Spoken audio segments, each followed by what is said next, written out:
ఎవరైతే నా లీలలను మననం చేస్తూ అందులో మునిగిపోతారో వారికి జ్ఞానరత్నాలు లభిస్తాయి అని ఉద్బోధించారు శ్రీ సాయిబాబా. శ్రీ సాయి సచ్చరిత్ర సర్వము శ్రీ సాయి దివ్యలీలా ప్రబోధమే. భక్తుల అనుభవాల నేపథ్యంగా సాగే శ్రీ సాయి అగాధ తత్వసారమే. శ్రీ సాయి నోట పలికిన ప్రతి మాట సాయి భక్తులకు శృతివాక్యమే. నిరంతరం హరినామాన్ని స్మరించి సాక్షాత్తు హరినయ్యాను అన్న శ్రీ సాయి, ఎవరైతే నిరంతరం నన్నే స్మరిస్తూ నా లీలలను మననం చేస్తారో వారు నేనుగా మారిపోతారు అని అభయాన్నిచ్చి తన స్థితిని చేరుకోగలరని, ఆ స్థితిని చేరుకునే మార్గం ఉందని స్పష్టం చేశారు.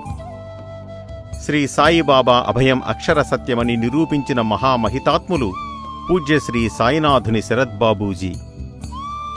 శ్రీ బాబూజీ మాటల్లో సాయి తత్వం, మౌనంలో సాయి చింతన, స్మరణలో సాయి నామం, స్ఫురణలో సాయి రూపం మనసంతా నిండి హృదయంలో కొలువుదీరి ఉన్న ఆ సాయినాథుడే ఆ మహనీయుని సర్వస్వం. శ్రీ సాయి పట్ల ఎనలేని ప్రేమతో తమ ప్రతి స్పందనను సాయిలో లయించి తాదాత్మ్యం చెందిన మహాత్ములు శ్రీ సాయినాథుని శరత్ బాబూజీ. శ్రీ బాబూజీ జీవితం సమస్తం శ్రీ సాయి భాష్యాలకు సజీవ వ్యాఖ్యానమై నిలచింది. ఆ మహాత్ముని జీవన గమనంలోని ప్రతి అడుగు శ్రీ సాయి అనే గమ్యానికి, కైవల్య పదానికి దారితీసింది. ఆ మహిమాన్వితుని అడుగుజాడలే సాయి పదమనే ఆనంద మార్గమై భక్తులకు అనుసరణీయమైంది. శ్రీ సాయిబాబా దీవెన శ్రీ బాబూజీ రూపంలో భక్తులకు అనుభవమైంది.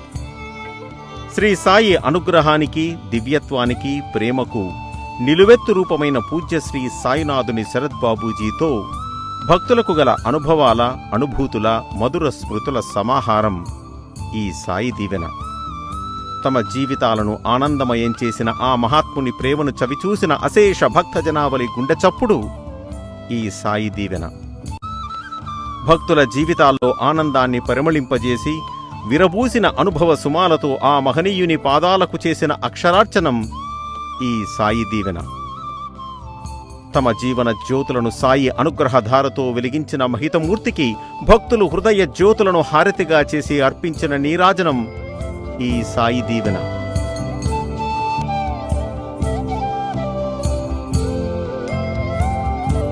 బాబా దివ్యత్వాన్ని గుర్తించిన దాసగను మహారాజ్, భగవంతుని మహిమకు సాక్ష్యం చెప్పడానికి వచ్చావా బాబా అని ఆశ్చర్యానందానికి లోనవుతారు. అలా తమ అనుభవాలే ప్రమాణంగా ఎందరో భక్తుల్లో నెలకొన్న భావం బాబా మహిమకు సాక్ష్యం చెప్పడానికి వచ్చిన మహితాత్ములు శ్రీ బాబూజీ అని. ఆ మహిమాన్వితుని మహత్యాన్ని, ఔన్నత్యాన్ని చాటి చెప్పే భక్తుల భావాలు, అనుభవాలు ఎన్నో ఎన్నెన్నో, అందులో మచ్చుకి కొన్ని.